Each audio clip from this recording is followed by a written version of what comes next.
Hey, thanks for making it to Veterans Info Tap. I am glad you made it. There are new protections being put together as we speak for veterans. Now, this is important because there is currently the elimination of a benefit that just got established a year ago, and this is essentially the replacement. We're going to talk through that. Before I do, though, I want to throw on a special thank you to Richard Leenham, 7856. Richard Leenham, thank you so much for the super comment, super chat. I really do appreciate your support so very much, Richard. All right, so jumping into this, this is regarding the VA Home Loan Program Reform Act. VA Home Loan Program Reform Act, and specifically a letter that was sent out by the Mortgage Bankers Association.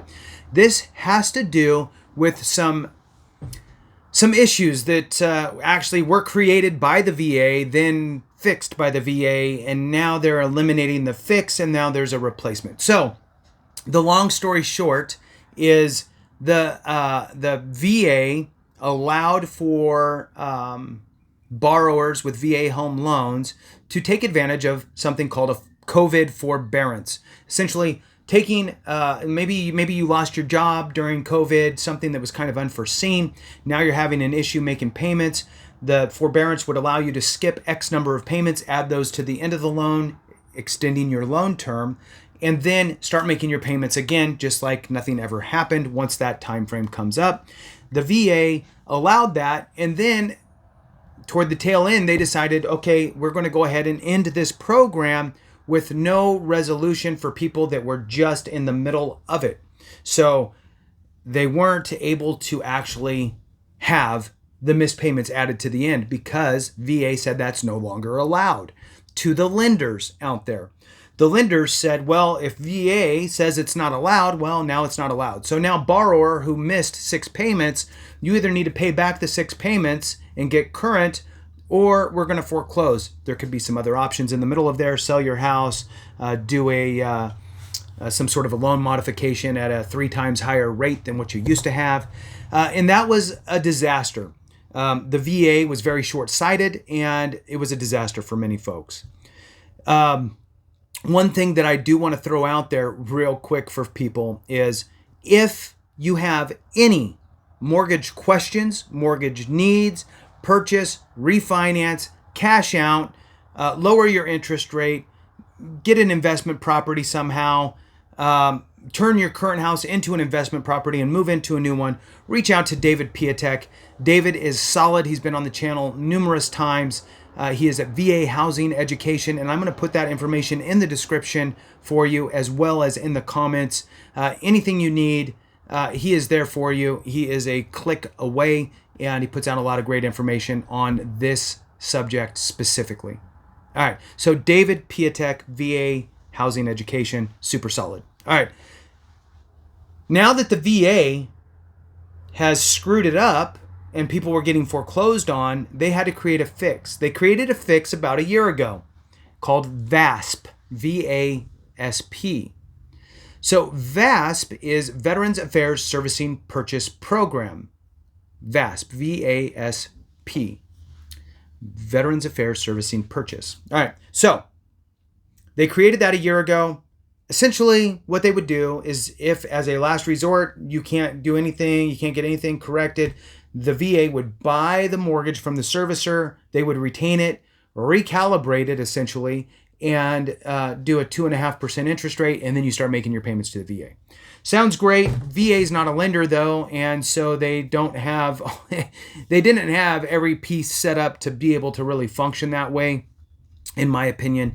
So that made it more difficult, and now all of a sudden the VA is a mortgage servicer, which really isn't their core intent, right?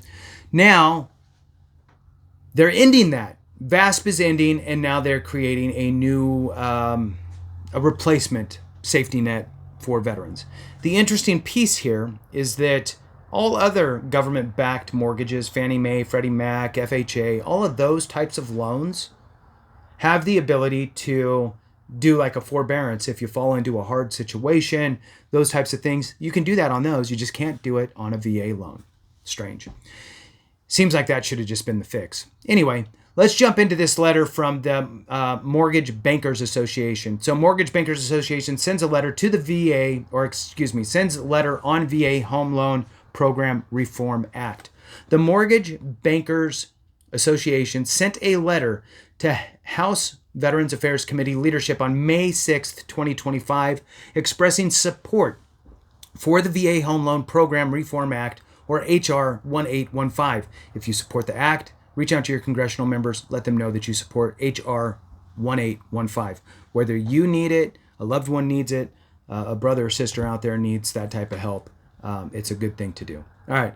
The bill includes important amendments in the nature of a substitute that were offered by the majority. Now, there's a quotation: as the Department of Veterans Affairs moves to phase out the Veterans Affairs Purchasing Program by the end of the fiscal year, the need for a permanent partial claim option has become particularly urgent.